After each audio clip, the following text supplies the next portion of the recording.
નમસ્તે વિદ્યાર્થી મિત્રો, ધોરણ 10માં આપણે પ્રકરણ 15 છે આપણું પર્યાવરણ. તો તેની અંદર આપણે આજના આગલા ટોપિક વિશે ચર્ચા કરીએ તો આપણા દ્વારા નિર્માણ પામતા કચરાનો પ્રબંધ, એટલે કે આપણા દ્વારા જે નિર્માણ એટલે કે જે કચરો ઉત્પન્ન થાય છે તો એ બધાનું કેવું પ્રબંધ છે, એટલે કઈ રીતે એને બધાને એકઠો કરવામાં આવે છે, કઈ રીતેનો નાશ કરવામાં આવે છે, કઈ રીતે એને બધી પ્રક્રિયા થાય છે, તો એ બધા વિશે ચર્ચા આપણે આમાં કરવાની છે. તો આપણી દૈનિક ગતિવિધિઓમાં આપણે ઘણા એવા પદાર્થોનું નિર્માણ કરીએ છીએ કે જેને આપણે ફેંકી દઈએ છીએ. આ નકામા પદાર્થો કયા છે? જેમ કે આપણી દૈનિક ગતિવિધિઓ છે, એટલે કે દરરોજની રોજબરોજની ક્રિયા છે, તેમાં એવા અનેક પદાર્થો ઉત્પન્ન થતા હોય કે જેને આપણે ફેંકી દઈએ છીએ અથવા તો તે નકામા છે. તો એ પદાર્થો કયા છે? જ્યારે એને જાણવાનું છે કયા છે અને જ્યારે આપણે તેમને ફેંકી દઈએ છીએ ત્યારે તેઓનું શું થાય છે. આવો આ પ્રશ્નના જવાબ જાણવા માટે નીચેની પ્રવૃત્તિ કરીએ, એટલે કે આ ફેંકી દે છે ત્યારે એનું શું થાય છે. જેમ કે જે 15.5 પ્રવૃત્તિ છે તો તેની અંદર છે એ આપણને એમ કહે છે 15.5 પ્રવૃત્તિની અંદર કે જે આપણે રોજબરોજની ક્રિયામાં અલગ અલગ પ્રકારના કચરા ઉત્પન્ન થતા હોય, જેમ કે ફળ ફ્રૂટ છે વધેલા, અથવા તો જે સડી ગયેલા ફળ ફ્રૂટ છે એનો કચરો, વધેલી શાકભાજી કોઈ પણ હોય, રોટલી વધેલી હોય, અથવા તો કોઈ પણ જે ખાદ્ય પદાર્થ વધેલો હોય. બીજી તરફ છે પ્લાસ્ટિકની કોઈ કોથળી હોય, અથવા કાગળ હોય છે, અથવા બીજી કોઈ પ્લાસ્ટિકનો કોઈ ટુકડો કે જે વધી ગયેલો હોય, લોખંડનો કોઈ ટુકડો હોય. તો આ બધી વસ્તુઓ જે નકામા પદાર્થ છે તો જે બધાને આપણે શું કરીએ છીએ? ફેંકીએ છીએ. કે જેમ કે એ બધાને આપણે ફેંકીએ છીએ અને એ બધા ફેંકી દઈએ તે પહેલાં આપણે એક પ્રવૃત્તિ કરીએ કે એ બધા કચરાને એક ખાડામાં નાખીએ, અને ખાડામાં નાખીને આપણે 1-2 દિવસ પછી એને જોઈએ, એટલે ખાડો ખોદીને જ્યારે જોશું આપણે તેમાંથી જે પ્લાસ્ટિકની અને જે લોખંડની વસ્તુ હોય એ વસ્તુઓનું કાંઈ પણ થયું નહીં હોય, એટલે કે એ જે સ્થિતિમાં હશે એવી નવી સ્થિતિમાં આપણને 5-6 દિવસ ખાડો ખોદશું તો આપણને એવી સ્થિતિમાં જોવા મળશે.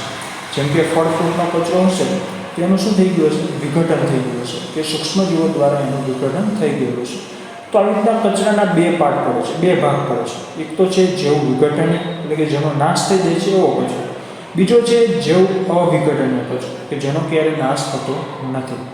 તો આવા કચરા વિશે આપણે ચર્ચા કરીએ કે આવા કચરાનું આપણે શું કરવું કે જેનો નાશ થતો નથી. તો આ પ્રવૃત્તિ 15.5 એમ જ કહે છે કે 2 પ્રકારના કચરા આપણે જોઈએ છીએ, જેવ વિઘટન અને જેવ અવિઘટન. જેમ કે આપણે જૈવિક ક્રિયાઓમાં પ્રકરણમાં અભ્યાસ કર્યો કે આપણા દ્વારા ખાધેલ કે ભોજનમાં લીધેલ ખોરાકનું પાચન વિવિધ ઉત્સેચકો દ્વારા થાય છે. જેમ કે 6થું પ્રકરણ આપણે જોશું તો એની અંદર છે કે આપણા ખોરાકના જે ભાગો છે, ખોરાક છે બધો, તો એનું વિઘટન છે કે અલગ અલગ પ્રકારના ઉત્સેચકો દ્વારા થાય છે, કે જે દરેક ઉત્સેચક છે અલગ અલગ પ્રકારના ખોરાકનું પાચન કરતો. પણ શું તમે ક્યારે વિચાર્યું છે કે એક જ ઉત્સેચક ખોરાકના બધા જ પદાર્થોનું પાચન કેમ કરી શકતો નથી? કારણ કે જે દરેક ઉત્સેચક હોય તો તેનું પાચન કરવાની એક શું હોય છે? ક્ષમતા હોય છે. તો એ ઉત્સેચક એવા જ પ્રકારના ખોરાકનું પાચન કરે છે. એક ઉત્સેચક બધા જ ખોરાકનું પાચન કરી શકતો નથી. એ જ ઉત્સેચક ખોરાકના બધાનું પાચન કેમ કરી શકતો નથી? તો ઉત્સેચક પોતાની ક્રિયામાં ચોક્કસ હોય છે, એટલે કે કોઈ વિશેષ પ્રકારના પદાર્થનું પાચન કે વિઘટન કરવા માટે વિશિષ્ટ ઉત્સેચકોની જરૂરિયાત હોય છે. કે ઉત્સેચક છે પોતાનું કાર્ય નિશ્ચિત હોય છે, તે તેવા જ પ્રકારના પદાર્થનું પાચન અને વિઘટન કરી શકે છે. તો તેના માટે વિશિષ્ટ ઉત્સેચકની શું હોય છે? જરૂરિયાત હોય છે. જેમ કે ઉદાહરણ લઈએ આપણે, એટલે કોલસાને ખાવાથી આપણને ઉર્જા પ્રાપ્ત થતી નથી. જેમ કે આપણે જો કોલસાને ખાઈએ, શાકભાજી પછી રોટલી, એની જગ્યાએ આપણે જો કોલસાનો ખોરાક તરીકે ઉપયોગ લઈએ તો એમાં કોઈ આપણને ઉર્જા મળે નહીં, કારણ કે આપણું શરીર છે કોલસાનું પાચન કરવા માટે સક્ષમ છે નહીં. તો આ એક ઉદાહરણ છે. આ જ કારણે જ પ્લાસ્ટિક જેવા માનવ નિર્મિત ઘણા બધા પદાર્થોનું વિઘટન જીવાણુ કે અન્ય મૃતકજીવી દ્વારા થઈ શકતું નથી. જેમ કે પ્લાસ્ટિક એક એવો પદાર્થ છે કે જેનું એક પણ સૂક્ષ્મજીવ નથી કે જેનું વિઘટન કરી શકે છે. તો આ એક એવો માનવ સર્જિત પદાર્થ છે કે જેનું વિઘટન જીવાણુઓ દ્વારા થઈ શકતું નથી. આ પદાર્થ પર ભૌતિક ક્રિયા જેવી કે તાપમાન, વધારે તડકો પડે અને દબાણની અસર થાય છે, પરંતુ સામાન્ય અવસ્થામાં તેઓ લાંબા સમય સુધી પર્યાવરણમાં અવિઘટનીય સ્વરૂપે ટકી રહે છે. કે જેમ કે ભૌતિક ક્રિયા જેવી કે તાપમાન હોય, દબાણ હોય, તેની અસર થાય છે, પણ જે લાંબા સમય સુધી શું થાય છે? પર્યાવરણ અવિઘટન, એટલે કે એનું જેવી સ્થિતિમાં છે એવી નવી સ્થિતિમાં શું રહે છે? તે ટકી શકે છે, એટલે કે ટકી રહે છે. જે પદાર્થો જૈવિક ક્રિયા દ્વારા વિઘટિત થાય છે તેઓને જૈવ વિઘટનીય પદાર્થો કહેવાય છે. એટલે કે જે પદાર્થો જૈવિક ક્રિયાઓ એટલે કે જે વાતાવરણની કોઈ ક્રિયા થતી હોય, ભેજની ક્રિયા, તો એમાં શું થાય છે કે સૂક્ષ્મજીવો દ્વારા તેનું વિઘટન થઈ શકતું હોય તો તેને જૈવ વિઘટનીય પદાર્થો કહેવાય છે. ઉપરની પ્રવૃત્તિમાં તમારા દ્વારા ખાડામાં દાટેલા પદાર્થોમાંથી કેટલાક પદાર્થો જૈવ વિઘટનીય છે, જેમ કે ફળ, ફ્રૂટ, શાકભાજીનો કચરો, એ બધા જૈવ વિઘટનીય છે.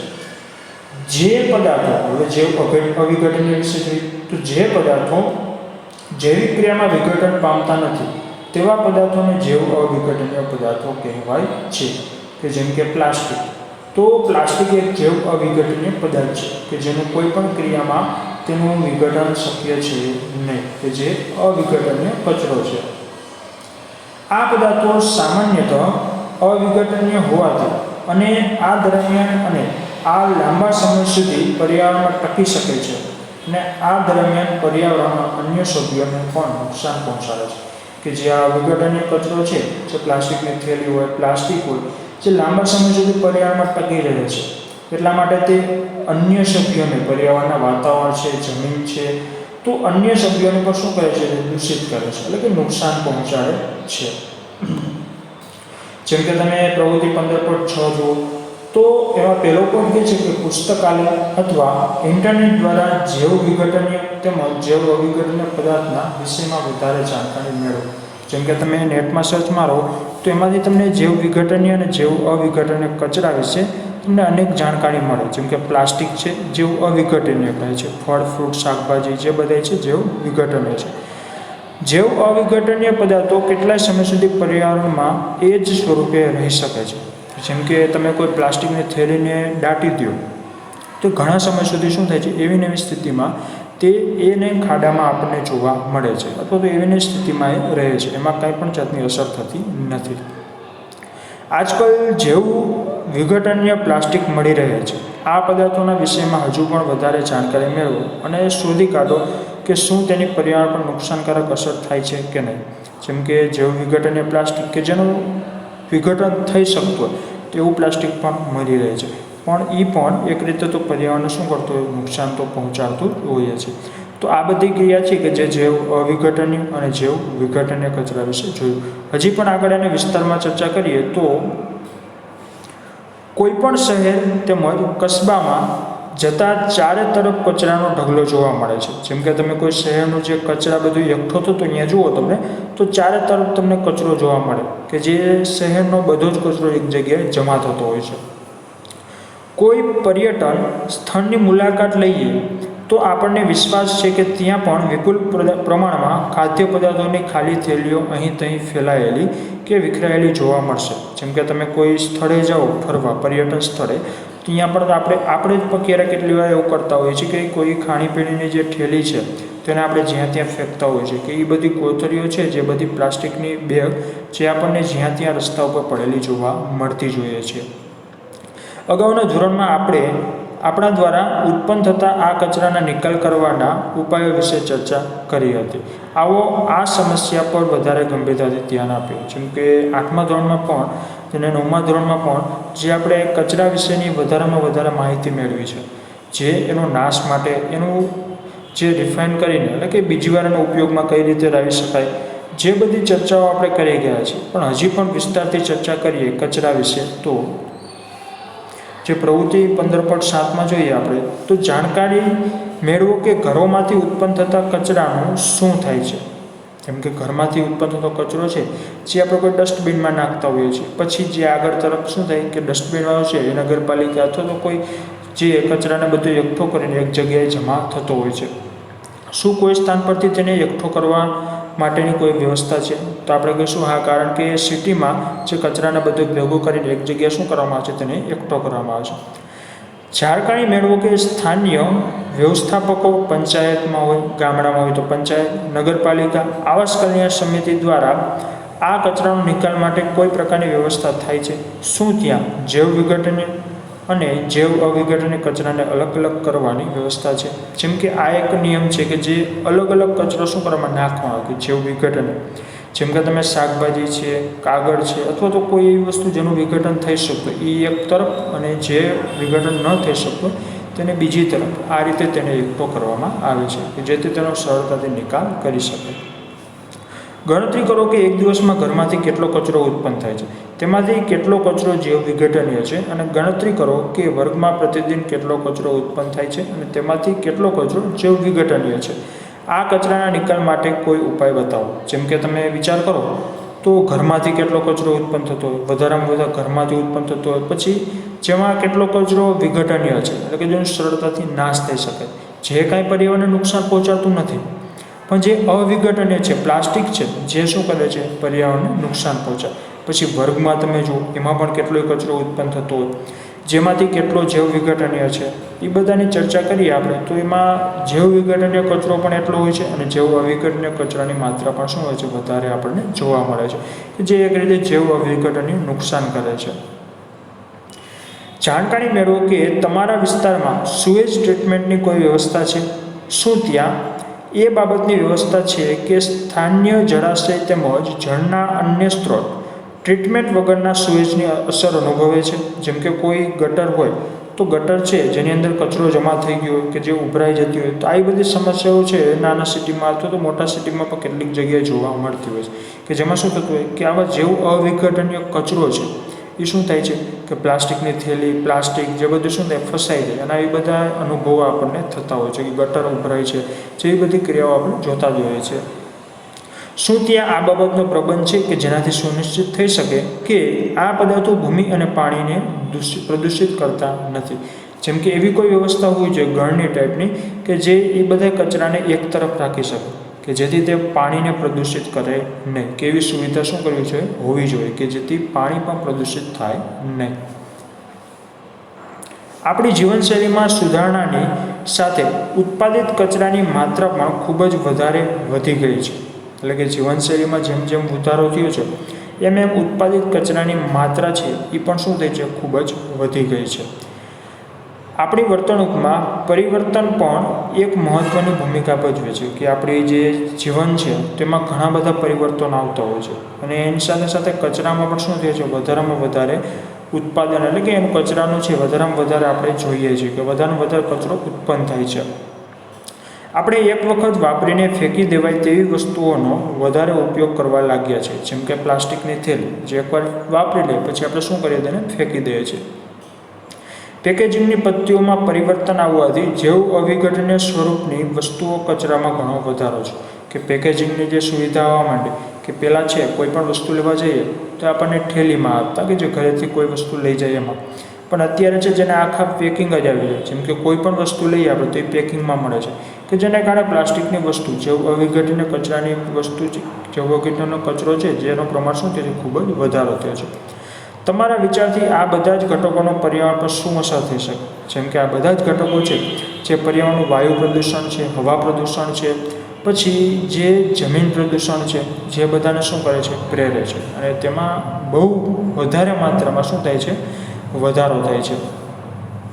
હવે એક વિચાર વિશે જાણીએ આપણે તો ટ્રેનોમાં નિવર્તનીય કપ, કે જો તમે તમારા માતા પિતાને પૂછશો તો સંભવતઃ તેઓને યાદ હશે કે ટ્રેનમાં ચા કાચના ગ્લાસમાં આપવામાં આવતી હતી, જેને ચા વેચનાર પાછા લઈ જતા હતા. ડિસ્પોઝેબલ કપ તેમજ ગ્લાસ સ્વચ્છ અને સ્વાસ્થ્ય માટે સારા છે તેવું માનવીને તેનો ઉપયોગ વધુ થવા લાગ્યો છે. એટલે કે પહેલાં કાચના કપમાં જે ચા આવતી હતી, પણ અત્યારે છે મારે ડિસ્પોઝેબલ જે કપ છે તો તેની અંદર શું થાય છે, આવા બધાનું વેચાણ થાય છે, કે જે એક રીતે માનવી માટે શું છે, સ્વસ્થ અને સારા છે. તે સમયે કોઈએ પણ કલ્પના કરી નહીં હોય કે પ્રતિદિન લાખોની સંખ્યામાં ઉપયોગમાં લેવાયેલા આ કપ જમા થવાથી શું થશે. જેમ કે આ કપ પીવે તો એક જ વાર ઉપયોગ થાય છે, તો એ જમા થશે ત્યારે શું થશે.